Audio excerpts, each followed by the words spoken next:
Bratislava BAK Summer School, Art During Death. All right then. I think we can start. I must admit that I don't remember whether in Slovakia one waits 15 minutes academic or 5. No one knows nowadays on Zoom, but nonetheless, let's get started. Welcome everyone, and thank you for all of you who joined us for this session. And of course, thank you for the organizers for this Bratislava BAK Summer/Spring School that the organizers so generously put together in spite of this COVID-19 pandemics. My name is Hlavajova. I'm artistic director of BAK, Basis for Actuele Kunst in Utrecht, which is a base, true to its name, a basis that brings together art, knowledge, and social action, if you will, a place where you think how things are in the world, trying to imagine how things could be otherwise, and try to see, can we, through with and in art, enact that possibility of another world. Of course, while working from within the conditions of the world, our guidance comes from the ideals or principles of social culture and ecological justice. Now, among many projects that we organize, we also have organized BAK Summer School regularly in Utrecht as part of the Utrecht University series of summer workshops. We've done so for many years, and while the summer school in Utrecht is special, BAK Bratislava Summer or Spring School has a very special place in my heart. Of course, it's a combination of the fact that it's happening in Bratislava, if one can claim this in these times of technological mediation. Bratislava, a city where I spend a huge part of my life, but also because this was initiated by one of our alumni of the very first BAK Summer School in Utrecht, Kristina Orsakova. And thank you, Kristina, for doing this and persevering despite the impossibility of being together in physical proximity. Of course, I would like to thank other partners in the project without whom this would not be possible, and that's namely Daniel Dida from Open Studio in Bratislava, David Koronci from Studio VVV and Department of Intermedia at Academy of Fine Arts and Design in Bratislava, then András Cefalvaj from Digital Arts Platform at Academy of Fine Arts and Design in Bratislava. And to be sure, also thanks to Juraj Midla, who's facilitating today's conversation. Now that I'm at it, the technicalities of this session, a couple of housekeeping notes. We're going to first engage in a conversation, Kader Attia and myself. Feel free to add questions using Q&A function. I am not quite sure whether this is possible, but you could try to raise your hand as well. See whether we can see you in this webinar constellation. So I'll keep the housekeeping notes there, except please know that this session is recorded. And there we go. Now on this 5th day of this edition of Bratislava BAK Summer Spring School, I feel extraordinarily privileged to be joined by Kader Attia. Thank you so much, Kader, for finding time and joining us. Now, Kader hardly requires an introduction, I think, but still I'm going to do so. Kader Attia is an artist who explores the wide-ranging effects of Western culture hegemony and colonization. Central to his inquiry are the concepts of injury and repair that we're going to discuss, which he uses to connect diverse bodies of knowledge, including architecture, music, psychoanalysis, medical science, and traditional healing and spiritual beliefs.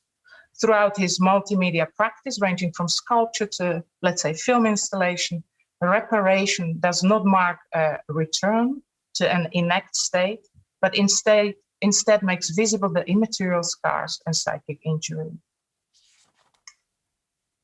This approach is informed by Kader's experience of growing up between Algeria and the Paris banlieues. course, Attia's work has been shown in biennials such as the Shanghai Biennial, Gwangju Biennial, Manifesta in Palermo, Venice Biennial, Venice, and Documenta in Kassel. Many notable exhibitions. Please just allow me to name a few. The Museum of the Motion at the Hayward Gallery in London, 2019. Scars remind us that our past is real in Fundació Juan Miró in Barcelona in 2018.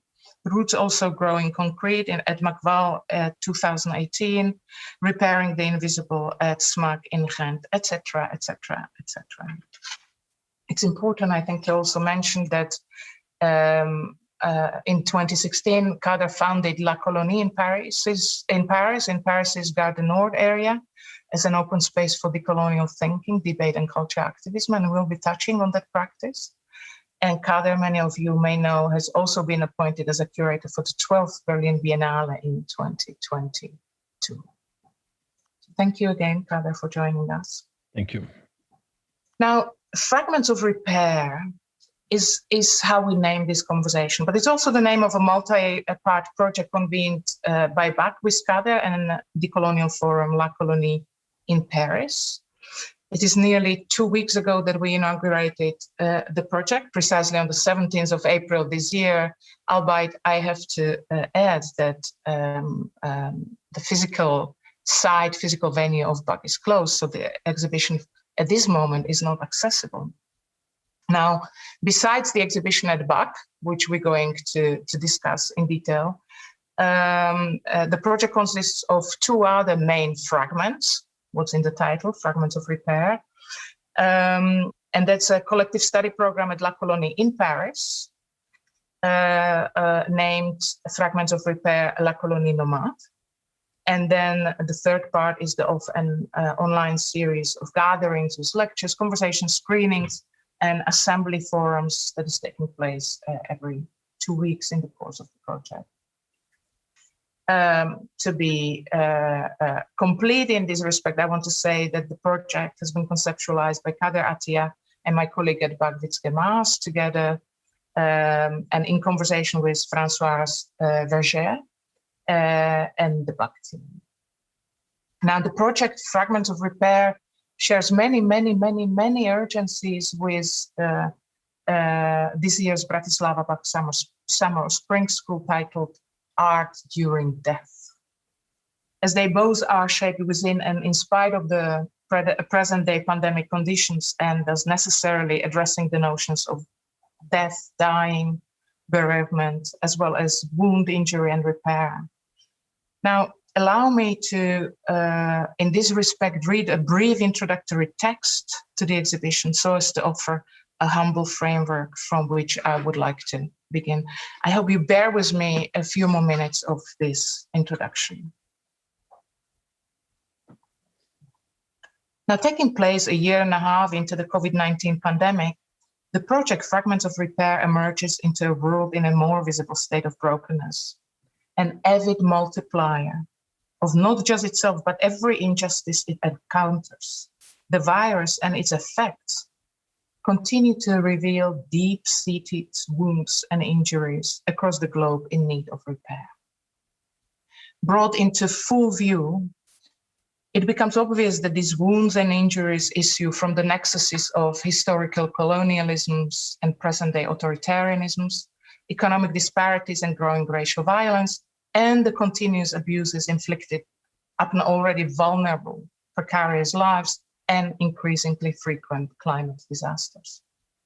These underlying historical, social, political, and economic conditions really amplified under pandemic emergency by social isolation, sustained stress, chronic uncertainty, existential insecurity, emotional despair, exhaustion, loss, and fear.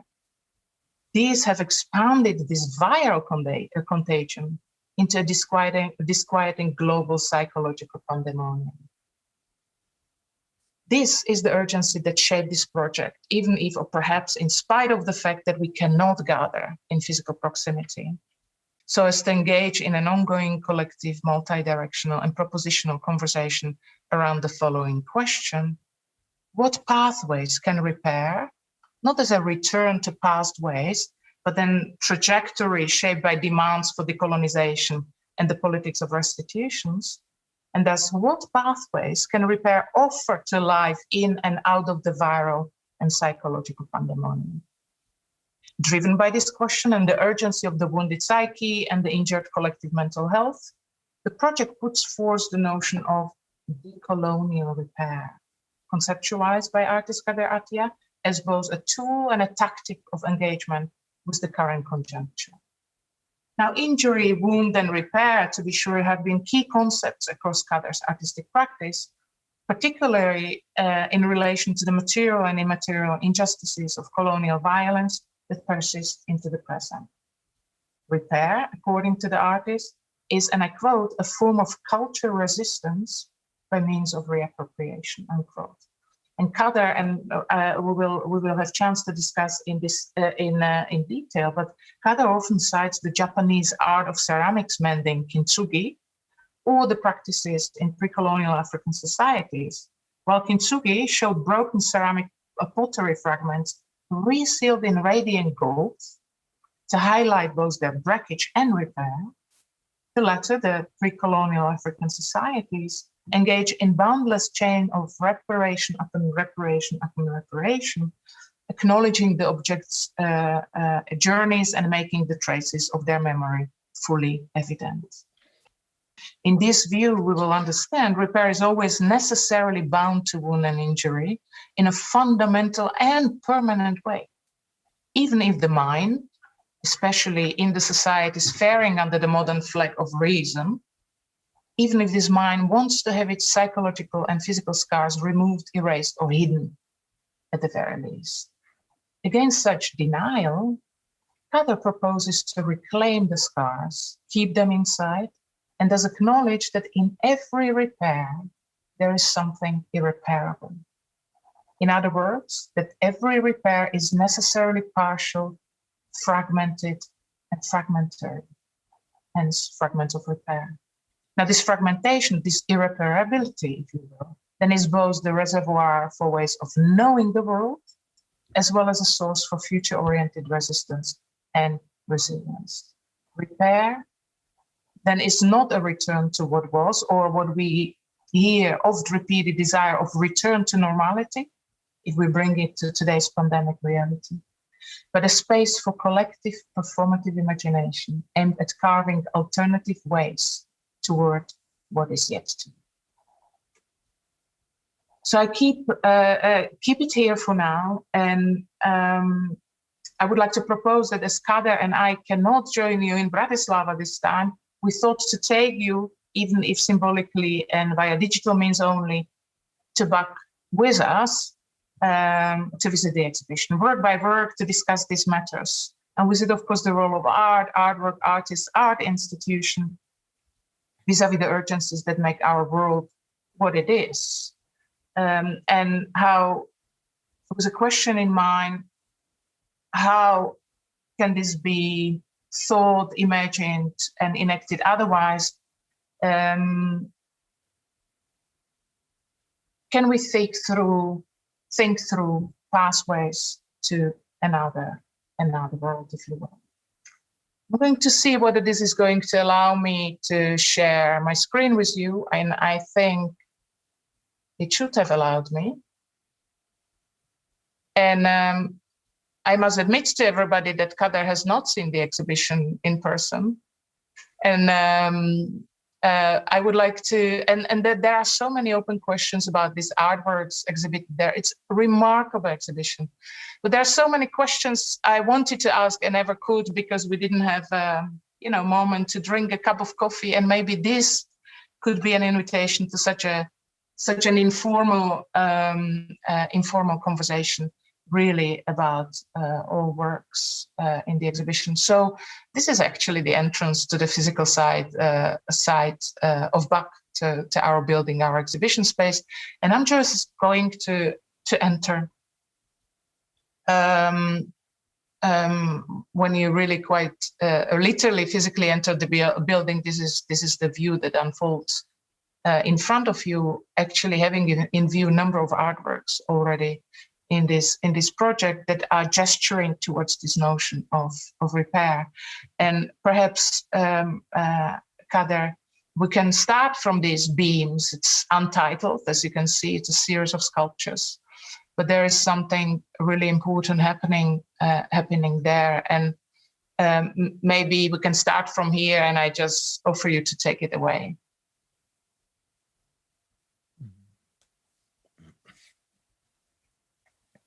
I think it's thank you, Maria, for this introduction, and hello to everyone who are listening here. I think it's interesting to start the exhibition with old wooden beams that have been repaired in a very, I would say, rough way with these staples. You were speaking before about how much these different forms of repair that exist in pre-modern societies, such as the kintsugi in Japan and other repaired in Africa, for instance, repaired of calabashes. Calabashes are these bowls or mask or any wooden art. I would start by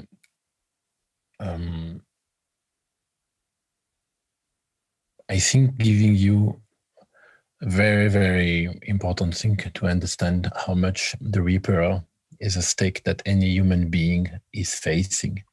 Could it be physically, formally, or of course, we'll see later, also psychologically, and even, I mean, intellectually. I think that the repair is basically what moved the existence. It's an agency. Things cannot stay stable because life is movement. Many philosophers have been talking about this, from Asia to Europe. I'm thinking about Bergson, or even before René Descartes. Consciousness, it's a movement. It's not stable. I think that when we look at an object repair, could it be from the kintsugi or these beams repaired? It's extremely important to have both at the same time in the frame, the injury and the repair. Maybe it's a movement looping itself. And I think, by the way, that the repair is inseparable from the injury. It's a big mistake to think that repair means that the injury has been erased. This is really, really the modern rational certainty of what means repair. Repair comes from repair, I don't know how do you say in your language, but in German, Reparaturen, in French, réparer, in Spanish, reparación, in English, repair. The roots, the etymological roots of repair come from the Latin word reparare, which means to return at the original state.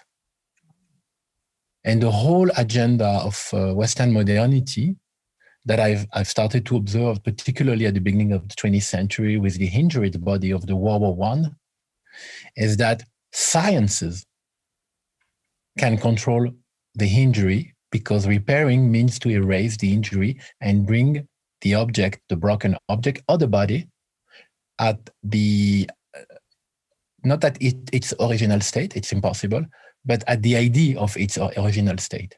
And this is also a lie, because the injury is always somewhere. We don't see it.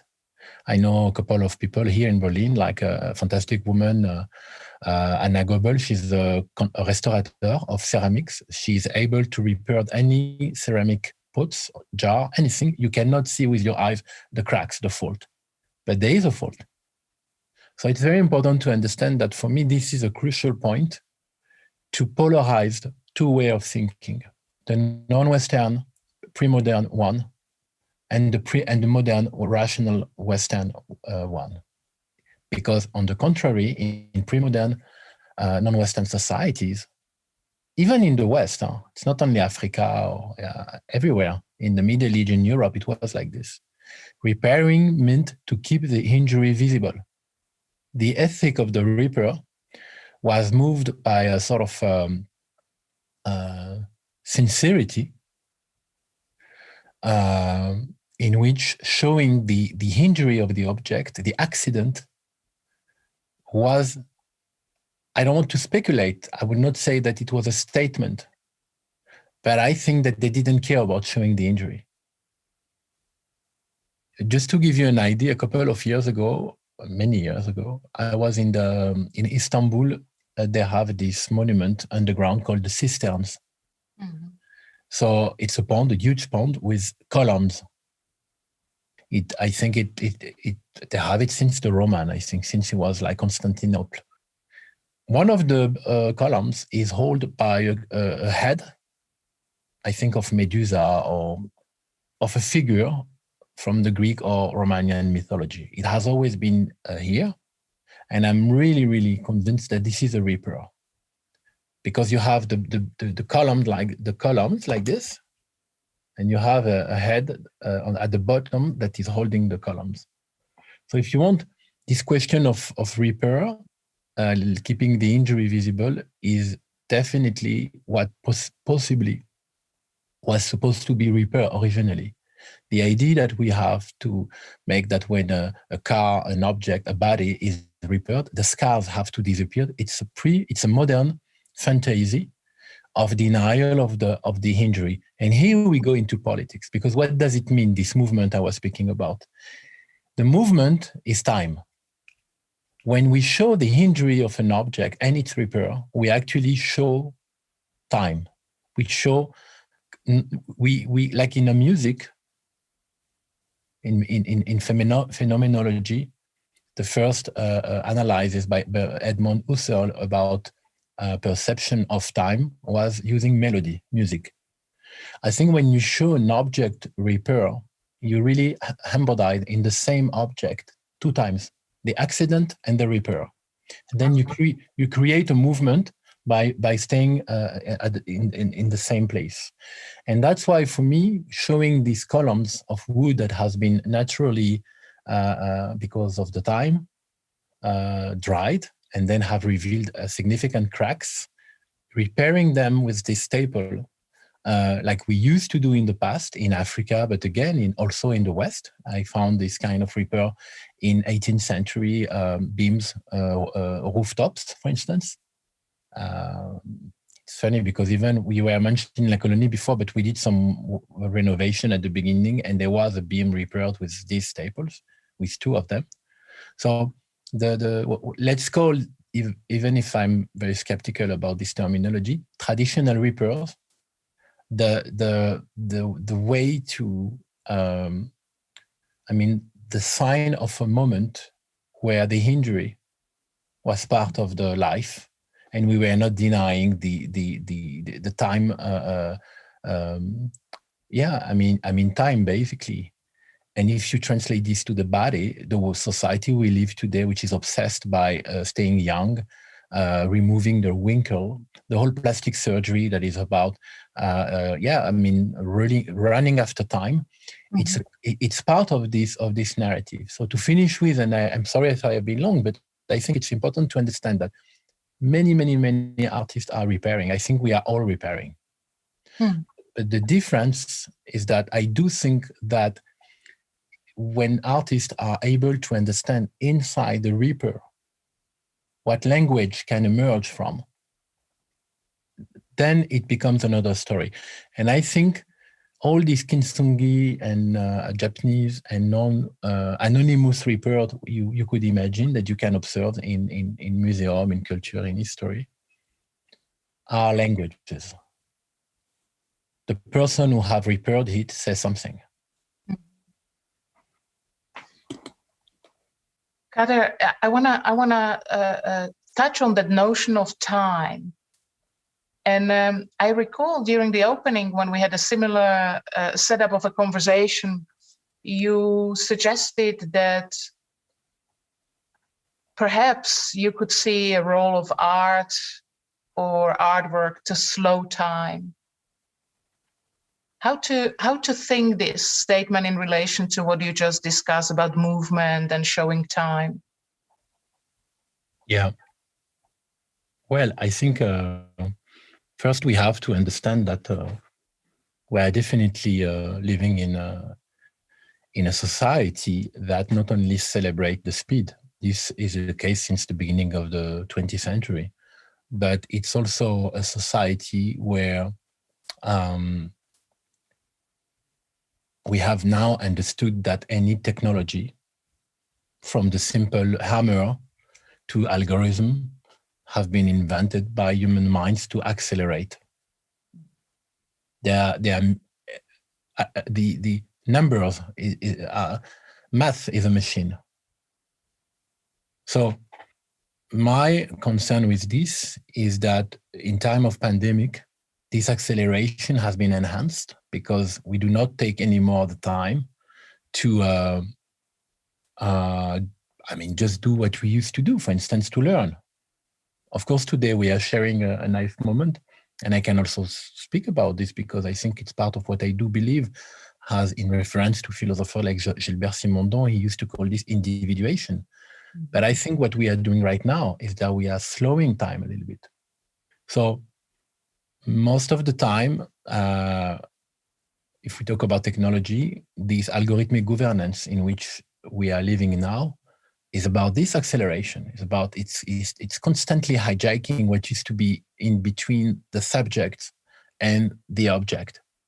It's almost impulsive, what we see in social media, etc. We are living in an impulsive economy. I mean, data mining, the algorithmic governance, which basically reused all the traces we leave by using the technology. We are trust, we know that. We have, each one of us here has an algorithmic double, a virtual one. Aim at accelerating accelerating the correlation of all this information to define statistically our fantasy, our desire, our profile to be more interested by these books and not this one, etc., etc., this food. I think that if there is one, I would say,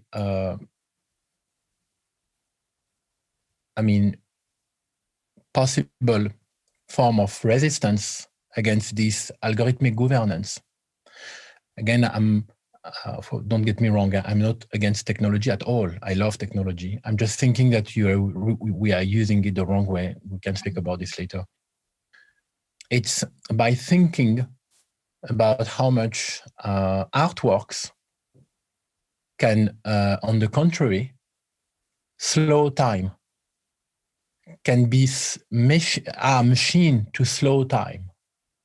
Because the relation you have with an artwork, any creation, from poetry to theater piece, to painting, to installation, to any creation that started by a dream, even a daylight dream, and then become a thinking, a concept. And from the concept, then you have to, of course, realize it, produce it. All these steps, for me, are paradoxically are like creating, taking care of the present for the viewer relation. When any viewers is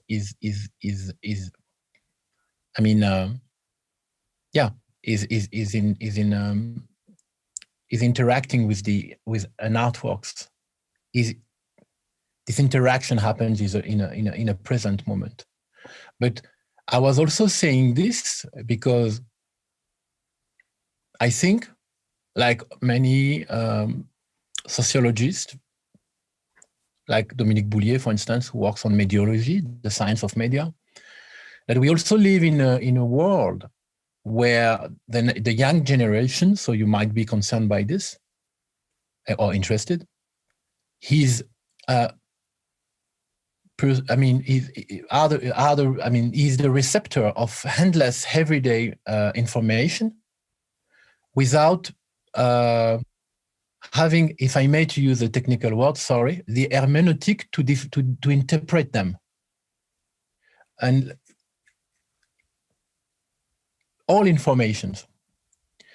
Jacques Derrida used to say that, of course, when we did invent systems of writing, the person who would send a letter to someone else knew how to write and then how to read. If you write a letter to someone, the person who will be able to read it has to be able also to write. So if you write a letter, you know how to read a letter. It makes sense. If we think about images, it's not the case. Massively, the mankind is completely analphabet of images. We are living in not only in an algorithmic governance, but in an ocean, in an endless flux of images that we have not been educated to interpret them, to have an hermeneutic power on it. I mean, a capacity of interpret them. And that's why I do think that what we need to relearn is to learn. We need to relearn to learn, because because of this speed, because of this endless acceleration of messages. Could there be images? Could there be anything that we have not we have not been educated? Even me, I mean, I'm still learning every day. So art and artwork is the only, I mean, at large, even the music, capacity or field or entity produced by a human mind that really like slow this acceleration and involve the viewer into a sort of learning interaction with the creation. This is fascinating, Kader. I never thought to think text and image in the same way, the way you present it right now. I know we still have the whole exhibition to go to, but I still want to pause by one thing, because you talk about speed and slowing down time. But of course, we are in the exhibition and the notion of decolonial repair that is trying to connect various epistemologies, right? So it's to a great extent, it's looking at how to circumnavigate around the notion of Western modernity. I want to ask in relation to time, whether it's only speed that artworks have to do with, or does this do something also with orientation of time? Because we know Western modern linear time goes from past through present into the future. Does it do the slowing down? Is it only about speed? Or is it also something that impacts the direction or a possibility of another futurity, if you will, in the time that is telling us continuously, there is no other future but the one prescribed from colonialism through neoliberal capitalism into more of the same? I mean, it's if you want, it's a metaphysic question. Of course, we have all different conception of futurity, you know. But I like in your question one word, the notion of orientation, because I think that the possibility of reorienting time is also a form of, I mean, is inherent, so linked to hermeneutic capacity. If you are able to interpret images, if you are able to interpret, let's say on images, because we are in an art conversation. If you're able to interpret images, you might be able to reorient it. And one of the difficulty today, I would say, is that like Annie Lebrun says, an interesting French philosopher, images are not anymore visible. What makes an image today, it's not its visibility. Why? Because the economy of images has also been impacted by the dematerialization of the economy. Today, images exist also in a flux of distribution. When someone is taking a selfie or a photograph of something that he or she share, they have abolished the in-betweenness that used to exist between the production and the distribution. This is massive. My friend artist Jean-Jacques Lebel did a whole piece on that from the torture of the Abu Ghraib jail in beginning of 2000. Remember the scandal of these American soldiers who were raping and abusing and on Iraqi prisoner, and they did share the image on Facebook. Instantly to say, look, to their friends, how much we have fun here. So what is interesting in this work by Jean-Jacques, he actually increased these images. They are very pixelized, etc., but they are disgusting because they are torture images. Now, when you see that, you show them in exhibition museum, you have all this sort of, Western hypocrisy that say, oh, these images should be shown, so we cannot show this in the exhibition. He had many difficulties to show them. But when I read Annie Lebrun today, Jean-Jacques did this in 2002 or 3, or right after 9/11. I think, I mean, this is really like this, what the Abu Ghraib scandal is really the first moment in history where we see the torture perpetrated by an army as an entertainment. Even when we saw torture, they were like stolen images. Of course, images of torture have never circulated. And I'm very interested by this because I think that today, the abolishment of the space of distribution that used to be, on the one hand, managed by different biopolitics, the censor, Ministry of Censorship, the media, the truck companies who used to ship the magazine, etc. This industry and economy that has completely disappeared makes that for all of us, we are confronted with a relation with image, any of the image that we watch, that without really seeing them. The reason that we see an image, the reason that an image becomes famous, belongs to the number of clicks on it, on the internet, to the number of likes. And here we go into what is a society of the number. So how, as artists, we can exist in this? This is very important. I mean, for me, the society of the number, and I don't know if you know, but in French, we call digital numérique, number, because anything, even our interaction, are numbers now. But you mean actually computational capitalism? Computational capitalist. Computational capitalism, of course, which is based on calculation, is an extremely dense environment in which artists and artworks need to understand what kind of strategy could be possible to just continue this fantastic adventure that is art. So you address the incalculable against the computational in capitalism? Maybe not the uncalculable, because I don't think it's possible, but I would say the slow motion. There you go. I would say the slow motion, because in the slow motion of the artworks, in the slow motion of, to care, the slow motion for me, it's a form of repair. It's a care. It's caring about time. It's caring about duration. We do not learn without duration. You need to sit at the side of, like Françoise told me once, you sit at the side of an old woman weaving. You have to be curious a little bit and watch her moving. I know the French term is la navette. In Morocco, you have a lot of weavings of carpets. The notion of duration to learn for me is extremely important. Of course, I'm still learning until today differently, but this economy of contribution that we have built is the opposite of this notion of this care of the duration. I prefer to use care, because care also means repair.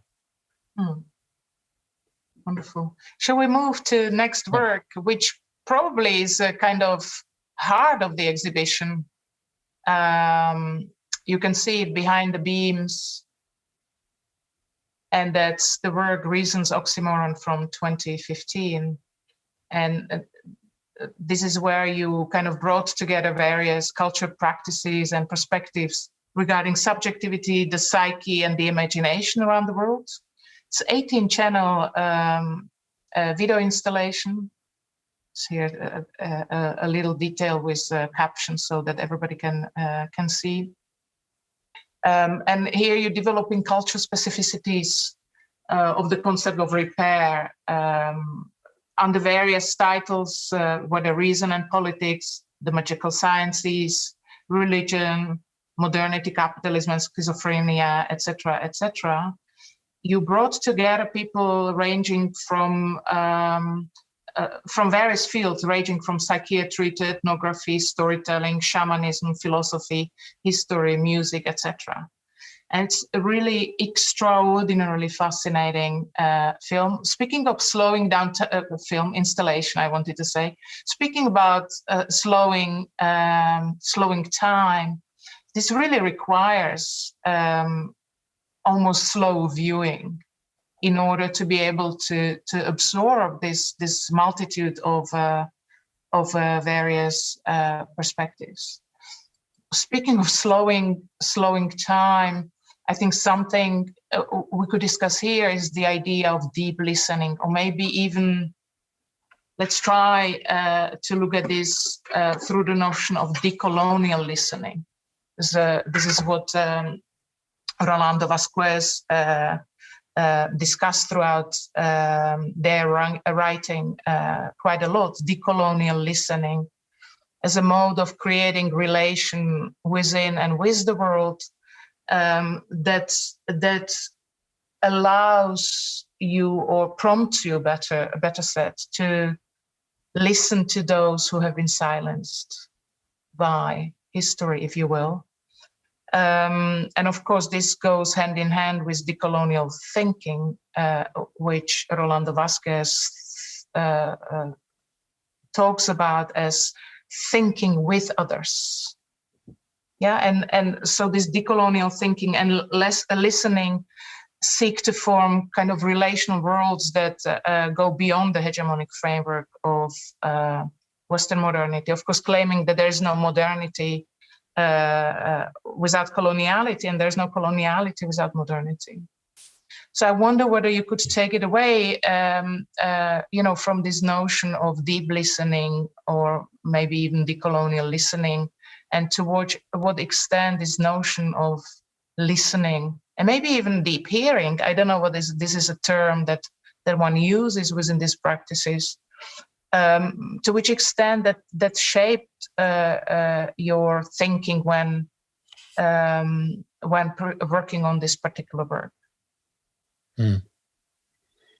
I mean, of course, you have different ways to understand and address the question of repair.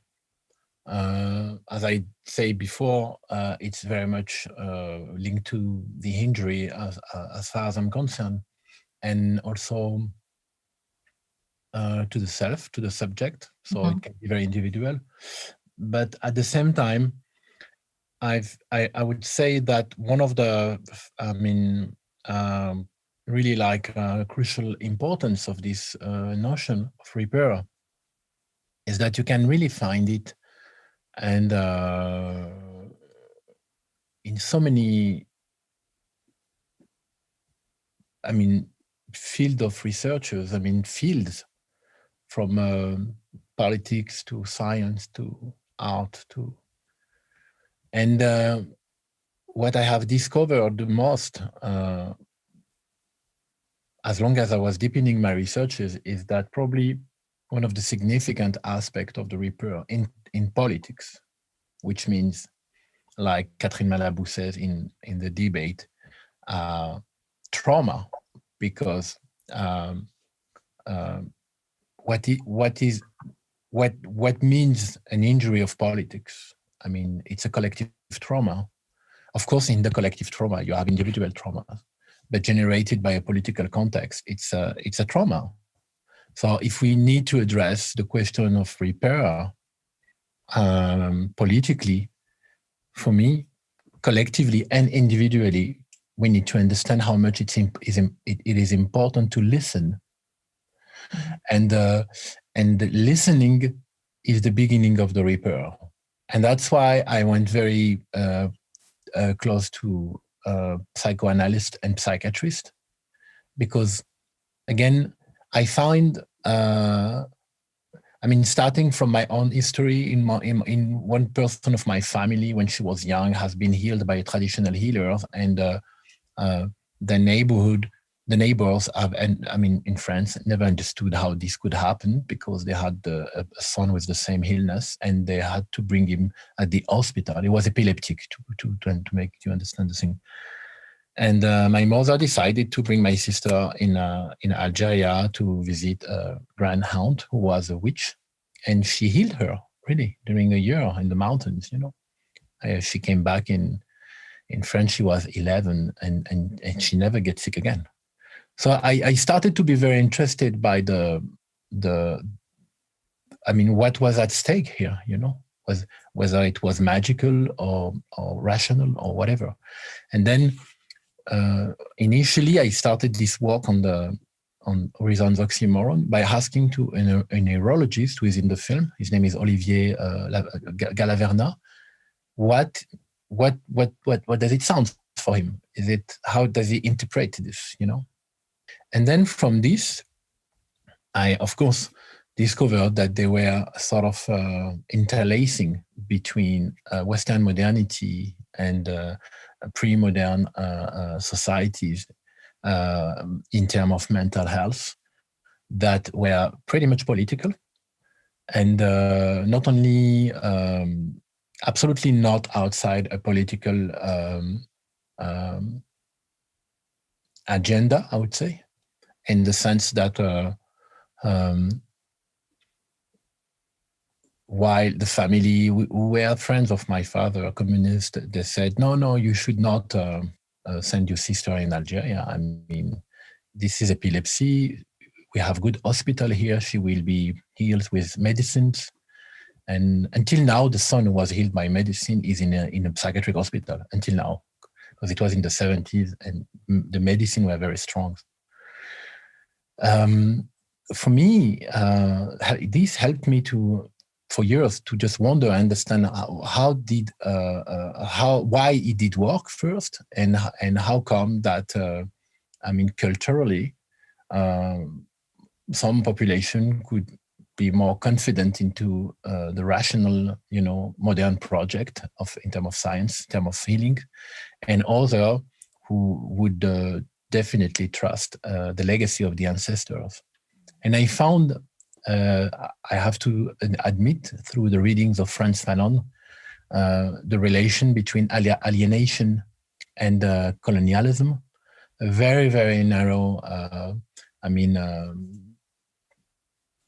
path and dense and strong to understand this. So I decided to set up in this installation within different interviews of psychiatrists, philosophers, thinkers, historians, filmmakers from Europe, from Africa, the question of mental illness and how it has to, and what does it mean in the light of topics such as modernity, schizophrenia, capitalism, not necessarily like anchored into mental illness also.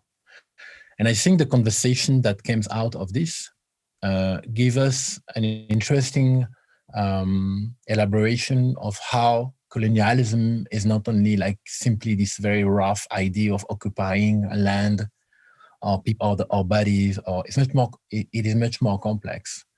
And I would say the legacy of this clash that has happened, of course, when a white psychiatrist arrived in Africa, and in North Africa and in South Africa, there have been, today you don't know this, but the literature of colonial psychiatry is just unbelievable. The descriptions of North African and Sub-Saharan African by the British, the French, the German I read some of them. It's just unbelievable.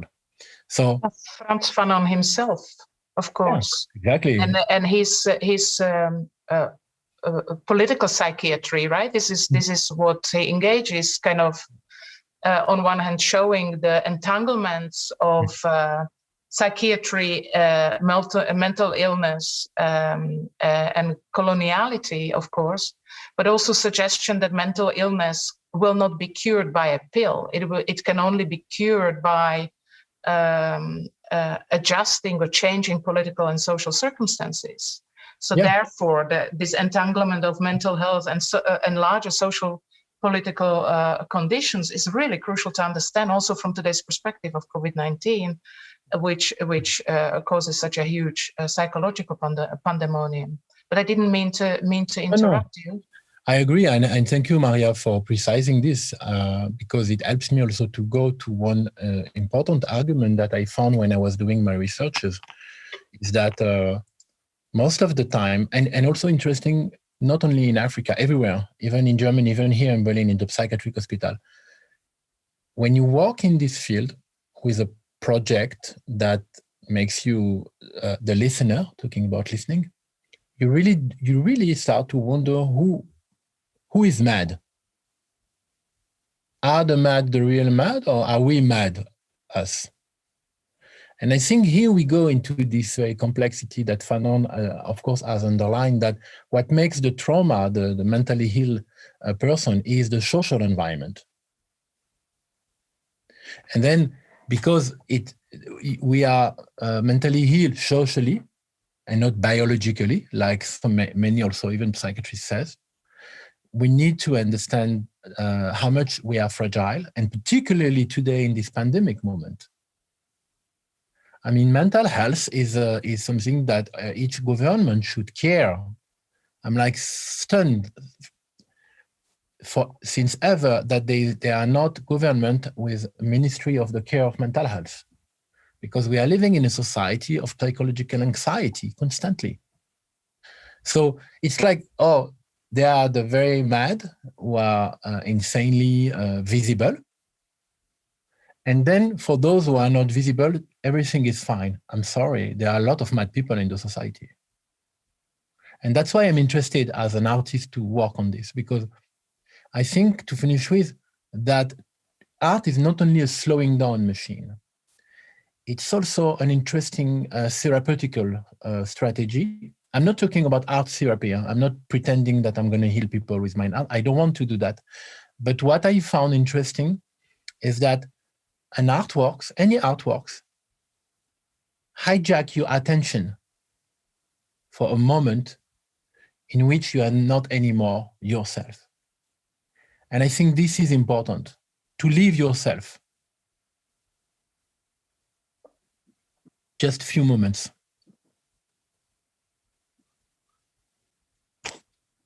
Fascinating. There's a one citation that I want to bring up from this work that Witzke, my colleague at BAK, pointed to me, and that's by Algerian filmmaker Malek Ben Smail, when he talks about how his father's practice in emergency psychiatry was first and foremost a practice of humanist listening. And here comes the quote: listening to what society does not want to hear. And then it's in a similar vein that Ben Smail's role as filmmaker has been to film what society does not want to see. Mm-hmm.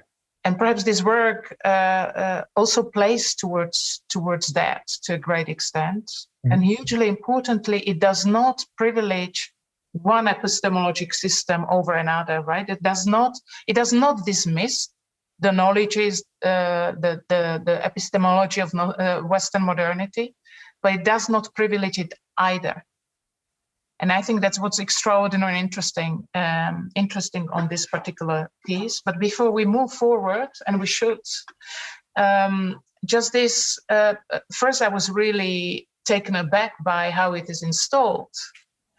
I thought this is a bit counterintuitive to install this, hugely multi-vocal, multi-talented work, to enclose it quite literally in these office cubicles.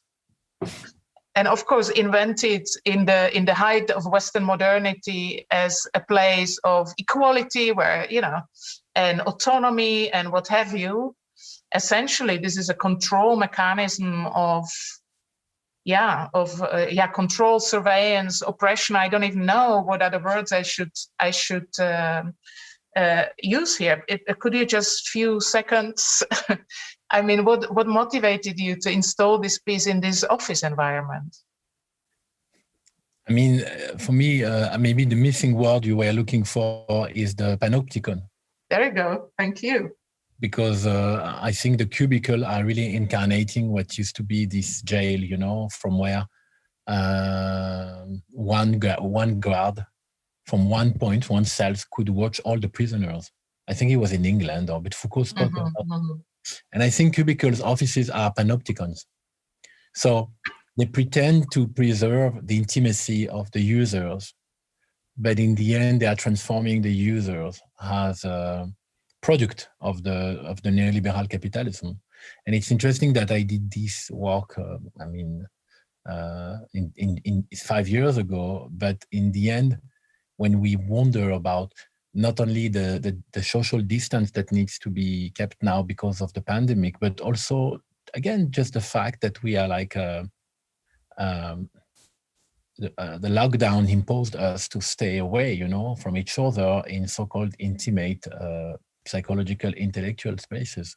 I really wanted to create a mise en abîme of the subject and the complexity of how to exist in these oceans of stories, of narratives, etc., subjectively. And on the other hand, how to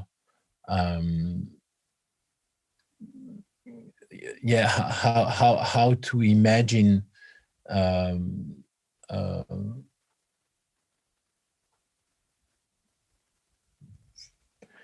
how to imagine a possible emancipation out of this by staying individual. And here we're back into this notion of individuation I was talking about. How to be together by staying ourselves. How to be, you know, and it's, for me, what is interesting also technically is that there are 18 films in the project with different durations. Some of them are 11 minutes, some other are more than 30 minutes. Mm-hmm. But I really wanted that you don't need to see all of them. I think it works like a library.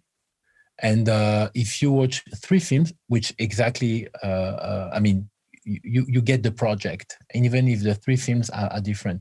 And this is what exactly I received as feedbacks by many, many, many people who saw it for the first time, like they saw 3 films because they didn't have time to follow all the film. And then they came back at the University of Dartmouth College in the US, in Lyon, everywhere where I showed it, the intimacy that the setup gives you to sit in front of a screen and having one person in front of you, like this, for instance, is the great psychiatrist Momar Gueye from Dakar, Senegal, who was the first psychiatrist who opened the door of the schizophrenic department of his hospital to traditional healers in 1972. This was a revolution, really, in psychiatry. I think it's interesting to really also think when you address an artwork about the audience and how you want to connect with them. I don't trust this work that do not care about the audience. This is a sort of it's not even not generous. It's a nonsense. Antonin Artaud used to say, when a book he has a book in a manuscript in his desk, and he said, when a book is not published, it doesn't exist. So there is a moment, Antonin Artaud, it's a very nice example talking about also psychiatry. I think there is a moment where listening means being able to listen. And then, of course, releasing such I think the whole installation is about 5 hours, 35 minutes. If you want to follow them all, go ahead, no problem. Some people did, I know that. But if you just want to pick some films, I think it's interesting also because Yeah, it's not only about slowing time. It's definitely about slowing time to learn and to learn how to learn. And I have learned so much in this project for many things I didn't know, that I really try to, and I cut the whole film. We could say it's a long film of 5 hours, 35 minutes in different screens, so that the audience can really like get into it.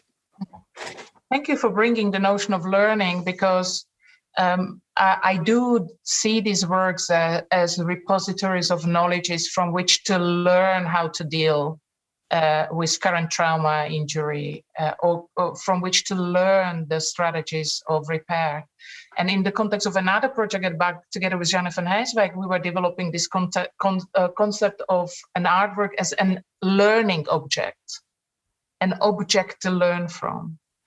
And indeed, there's many hours of video material in the exhibition, but while we are closed due to obligation of social distancing, we now invited a couple of people, researchers, artists, to come for 1 day, 1 person residency at BAK. So they have, 8 to 10 hours at their disposal to really sit through the works. And this idea of slow viewing and slow learning proves to be extraordinarily important and really cherished by many. But I'm going to move us further, and I'm going to see what I can cluster 4 works together.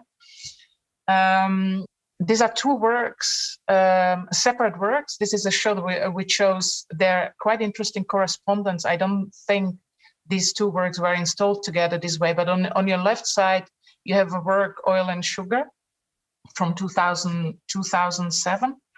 And here, a crude oil is poured over this white cube, let's say, made of sugar cubes, so that it collapses. Although it, of course, as in the loop, it returns back in its original state. And of course, the work speaks to the place of oil and sugar in the colonial architecture of the global world, historically and at present. And of course, we could go in depth and discuss, how this recalls both plantation and sugar slavery and petroleum and extractivist machinery of capitalism today.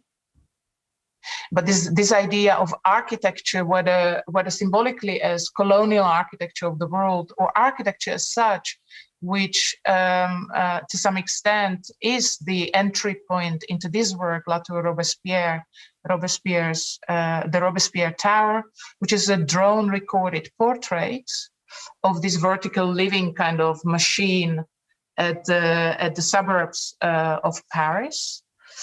Nonetheless, it's again your very particular fascination with architecture and modern architecture and the linkages and genealogies around or in between or among various modernities, if you will.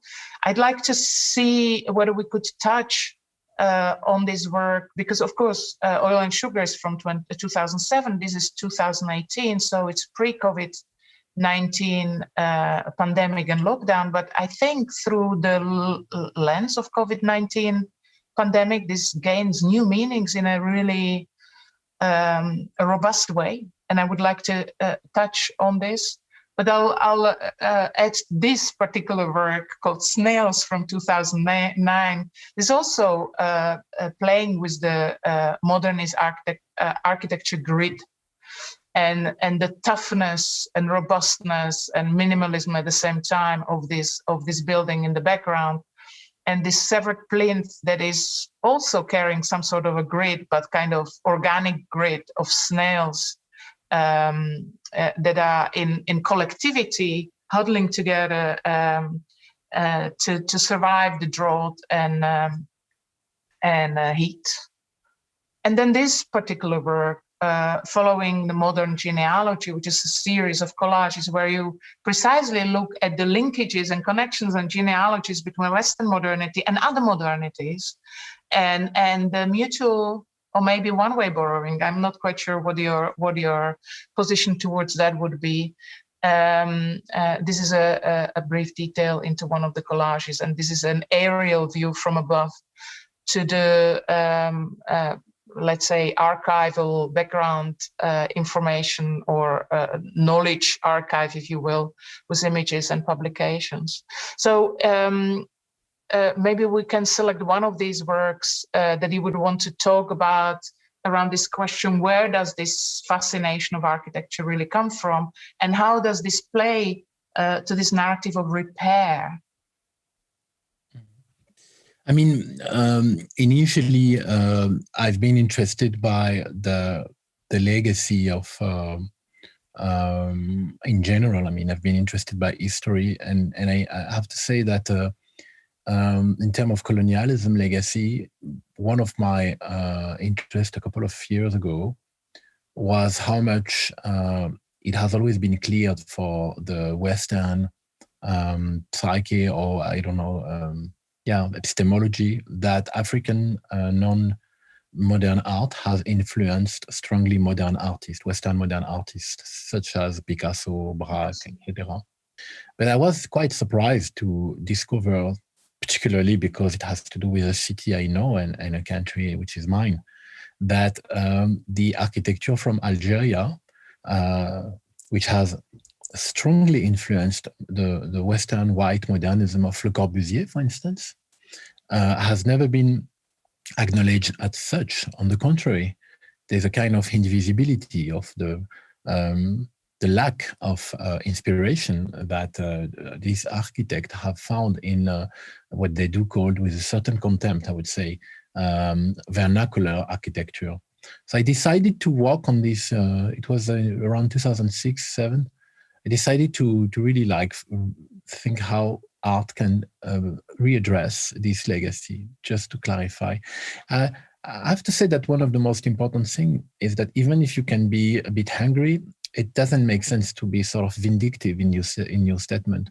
For me, it's very important also to acknowledge that we are also artists. I mean, and artists are influenced by other influence. So I found even more exciting to work that way, because it's more complex. You just have to deal with much more data, and you have to really I don't know, the funambulist, someone walking on the string. I think this is the task of the artist who is a repair artist. So I found different mediums interesting. The use of organic foods, like couscous. I did a work of the city of Gardaia in couscous. I use the sugar. I use mint. I use bread. I use organic ephemeral materials.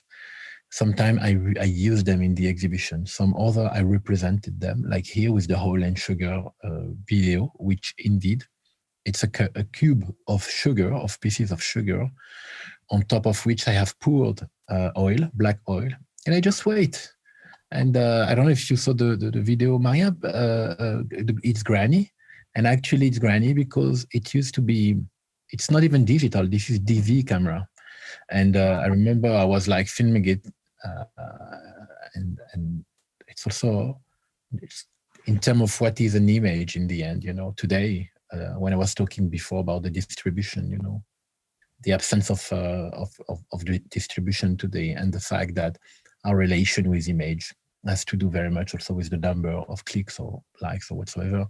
I think that it's also interesting to understand that we are also a generation that have been using different kind of techniques of images, and an image that can exist even though the technique through times means that it's an image that can constantly rebirth by itself. And here the video start with this white cube. I said the video also, I think it's extremely important that you understand that if this work and also the Tour Robespierre work are both video, then they are motion works, they are in movement. If we can release later online an excerpt so that you can have an idea of the object, it would make sense, because now we have photographs and they are not photographs. So, and again, remember what I was saying about consciousness. Consciousness is time, it's movement. even when we don't move. Like Henri Bergson used to say that even a consciousness which is not moving, it's moving because it's moving through time. Yeah. I think what is important with the white cube of the oil and sugar is that you have this sort of initial critique of the legacy of modernism that I'm doing through my works. It's a very early work, and you have one of the most significant symbol of modernism in architecture is the white cube. Not the white cube as we're thinking in art. In our world, yeah. But from the outside, you know, the white building, the white cube. The building. minimalist, great, functional. Yeah, exactly. And then after I poured it, it started to really like drink this oil, becoming black, referring also sometimes there's a moment in this movement where you could imagine the black Kaaba, the most holy symbol of Muslim culture. And then suddenly it collapsed, and it collapses into a sort of mix of oil and sugar, in which, of course, I mean, the result of it is opening you, I would say, your mind of this sort of pharmacology of modernity. That on the one hand, the pharmacon is the poison and the remedy. On the one hand, at the same time. On the one hand, it's not because I'm criticizing modernity that I really want to get trapped into the sort of very naive, primitive critiques. There are good things in modernity. I'm aware of that, but it's a poison too. And the best example of it is it's the Promethean promise of modernity. When Promethean has stolen the fire from the gods to give it to the humans, he has given them a remedy and a poison. So oil and sugar, let's say, opens these cycles of works dealing with modernity as a legacy from which we did not, or we are still working on it. We are still dealing on it. Mm-hmm. Because modernity is so much linked to the biggest injuries of the 20th century. What we most of the time call modernity in architecture, for instance, is both colonialism, and it is also fascism.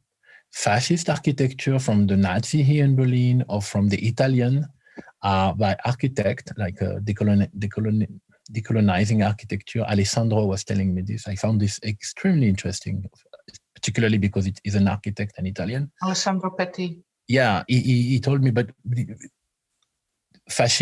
modern architecture is fascist, and fascist architecture is modern.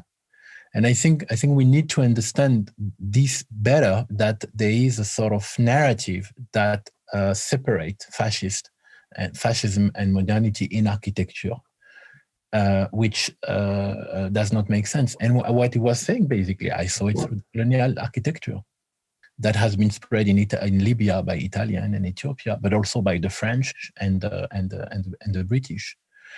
But again, it's an interesting debate if you go to Algeria, because on the one hand, there has been a dispossession of the local legacy of architecture from the city of Gardaïa. So what did happen precisely? In 1930, Le Corbusier was visiting Algeria. He had to give a lecture at the Department of Architecture in Algiers. He gave 2 lectures during 2 days, and suddenly he disappeared. Everyone were looking for him. Where is Monsieur Le Corbusier? Disappeared. Le Corbusier went to the Kasbah of Algiers. He spent 1 week. And from the Kasbah, he went to Gardaïa. So what is Gardaïa? Gardaïa is a city located not in the middle, but almost of the Sahara Desert, in a valley, which is a miracle because we speak about a valley with oases in the middle of the Sahara, in which a population called Ibadit, actually Mozabit, but their religion is Ibadism, arrived in the 11th century because they were persecuted by the Muslim, by the Sunnite. So Sunnism has persecuted them heavily. They were the first chiasm, schism in Islam. So they have been massively killed, and the few of them who could escape have escaped in the desert of Sahara. They are also in Oman today. All Oman countries Ibadit, and a little bit on the island of Bizerte in Tunisia. what interested us here is how Gardaia then became after they arrived. The Ibadit, the Mozabit are, and Ibadism also, it's a version of Islam that is, we could compare this a little bit with the Protestant. They are Swiss Protestant. They are very much workers people. They are very much devoted to the inside of the home, the family. So the architecture is very much elaborated inside, and from outside it looks very rough. It's like almost martial. And they have an incredible sense of the community, of the share. So when Le Corbusier arrived in this location, he was mesmerized by what he saw, because he was watching an architecture of the 13th, 14th, 15th, 16th, 17th, 19th century, which was basically aesthetically and technically, in terms of urban planning, a new architecture. The roof, the flat roof, for someone who was coming from Switzerland, La Chaux-de-Fonds, on the region of the Jura, where the rooftop are like this. He was like fascinated by the fact that a rooftop could be an extra room in the house. There were many things that he picked for other statements. And actually, what is extremely important is that until the 1994 in France, the Foundation Le Corbusier in Paris, there were the denial of this influence was, never disputed, ever. Until one architect from Lausanne, Alexander Gerber, who did his PhD in 1994, clearly wrote a book called Le Corbusier, The Orient Trip, The Orient Journey. And he says, the Chapelle de Ronchamp, Notre-Dame du Haut, this is a quotation of the Sidi Ibrahim Mosque in Gardaia. And then he really clearly illustrate that Le Corbusier has been taking not only aesthetic, but precise detail from non-Western architecture in Turkey, in the Mediterranean Sea, in Gardaia, reuse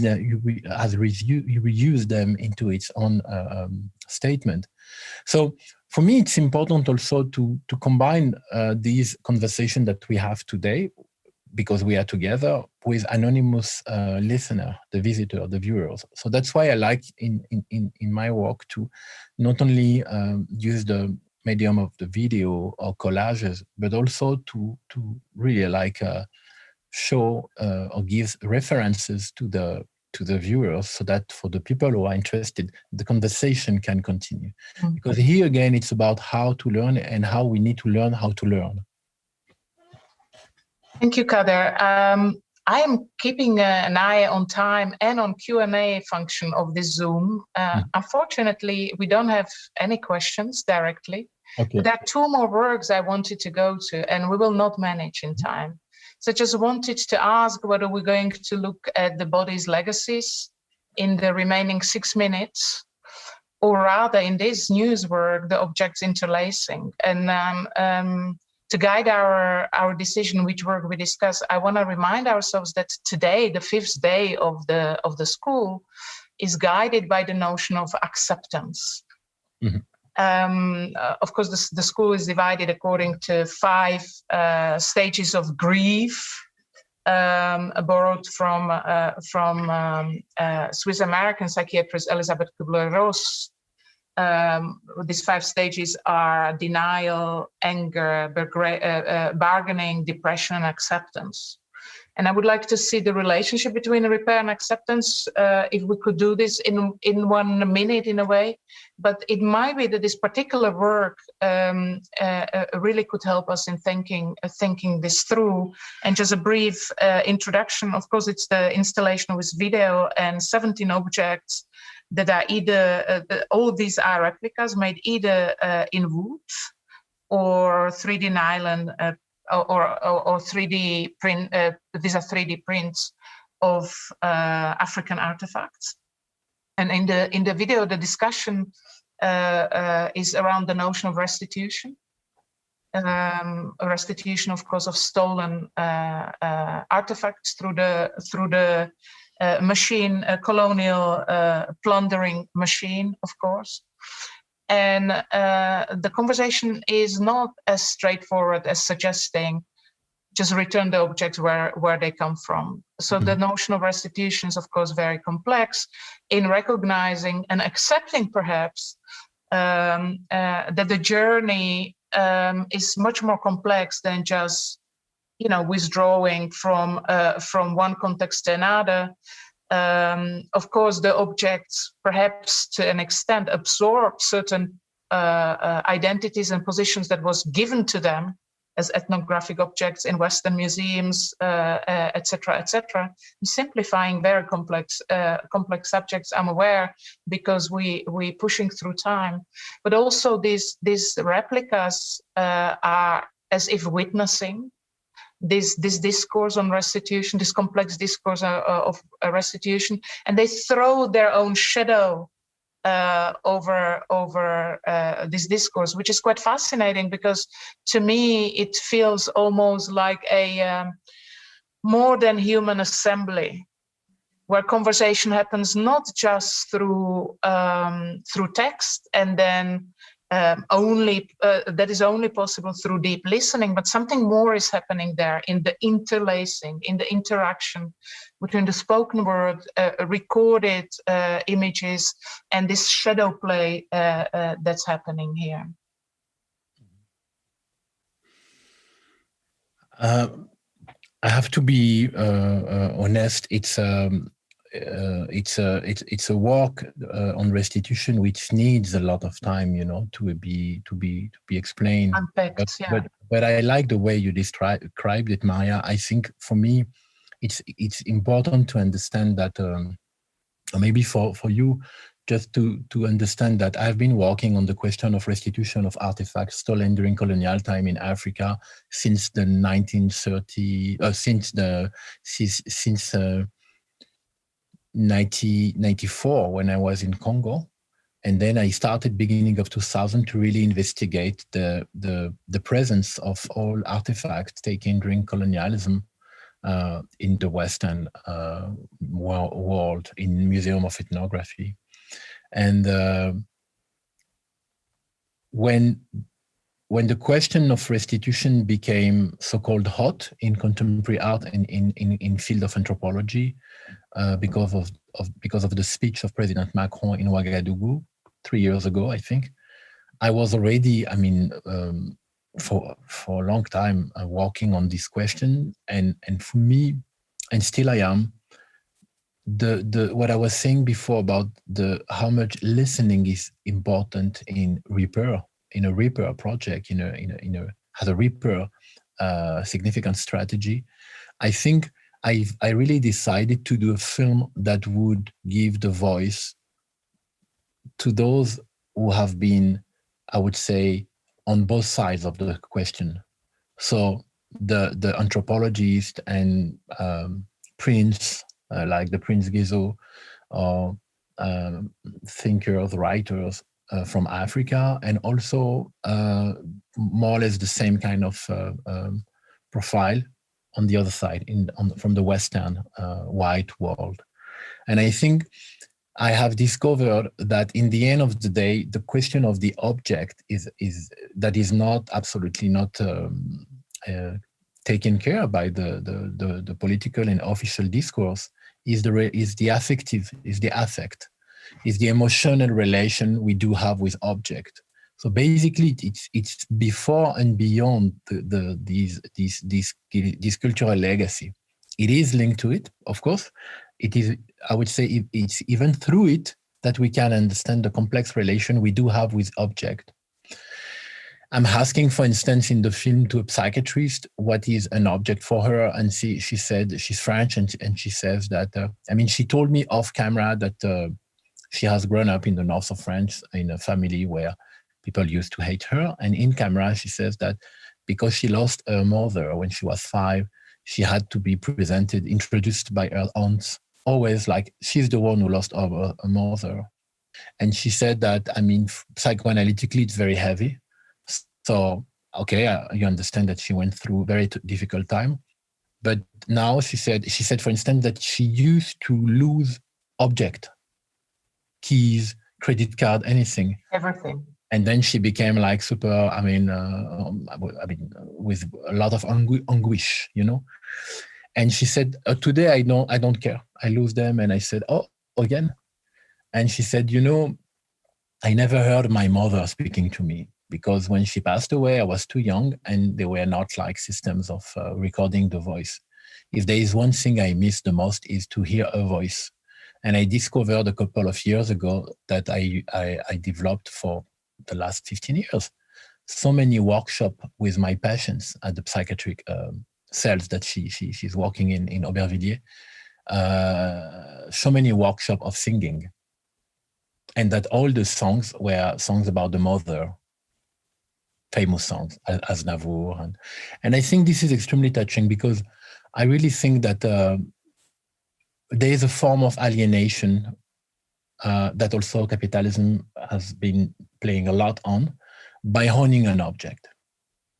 I think we become bigger when we are able to disalienate ourselves, this owning notion. And maybe this is the one decolonial strategy. This is maybe a good bridge. We have two questions, Kader, and I would like to bring them both because they're crucially important. One comes from Witske, and it brings us in the full circle from the beginning when we talk about motion and movement to emotion.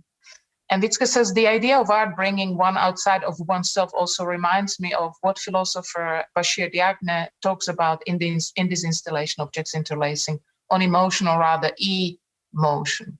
Emotion being outside of motion. Could you talk about this? Because this idea of reclaiming emotion is very important in your work, even though emotion is being disputed as unreasonable, as Ashimembe had said during the opening debate 2 weeks ago, when we talk about the turn to visceral politics. But in your work, Kader, emotions are profoundly important as an epistemic source of repair. Could you talk a bit about this? And I will stress a bit about this. No, I mean, as far as I'm concerned, Achille is a philosopher or politologist. I'm an artist. And I really think I would say Bashir Diagne took this explanation from Senghor, who was also a poet. I think emotion is, we need to remember that the word emotion comes from the French, was pronounced the first time in the 15th century in France, in Old French, esmotion. And esmotion comes from esmovere in Latin, which means moving. The French did use it to actually qualify riots by crowds in the east of France who used to, riots because of people starving. And I think what we have to understand in this notion of movement from the in to the outside is something that for us, for you, if you are art students, challenge the notion of visibility. So in the film, Bashir really brought that Senghor used to say that the mimic art is, the quote is, the reason is Hellenic and the emotion is African. So the mimesis of Greek art, Hellenic art, which reproduce the world, the bodies as they are in the mankind, and the contrary in African old arts, really define two ways of dealing with emotion. On the one hand, being touched by what you see, and on the other hand, being moved by what you see. Because what you see is not referring to, again, the reality that you are surrounded by.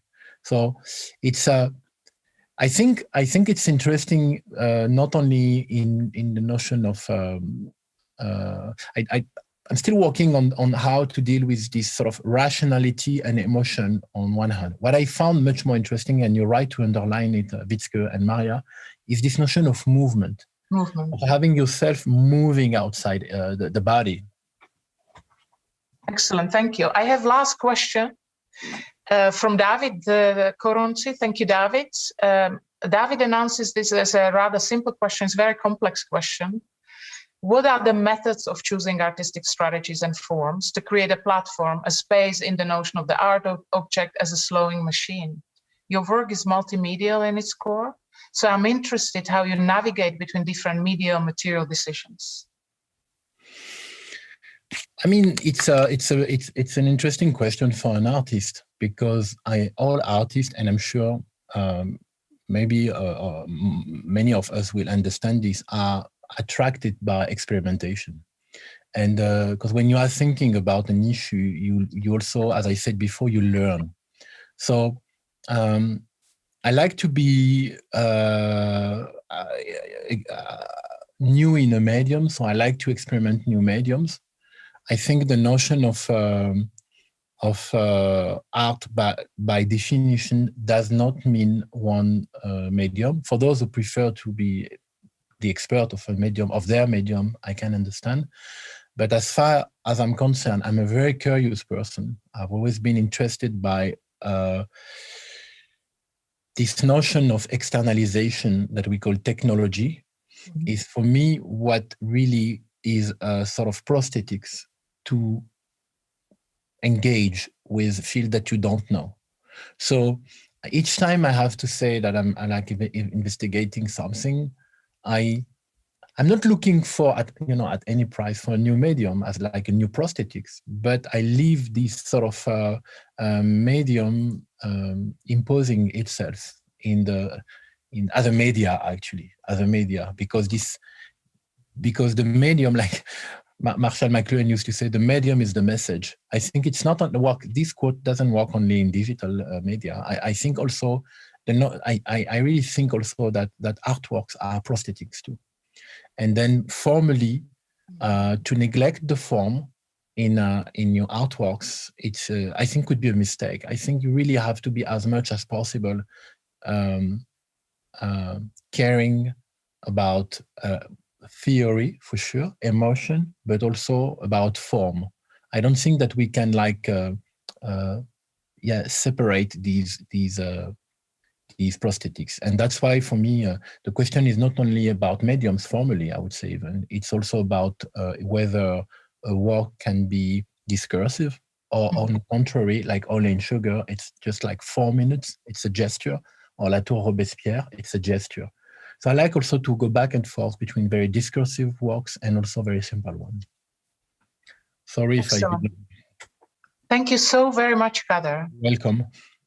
I miss these conversations. We would, in between installing the exhibition, we would have these conversations. And I'm really grateful for this opportunity, for your time. And really thank you again, everybody who's been invisible to us, but present nonetheless, the presence that is felt certainly and hugely appreciated. Thank you so very much, everyone. Thank you, Kader. Thank you very much. Bye. Thank you. Thank you. Bye-bye. Thanks.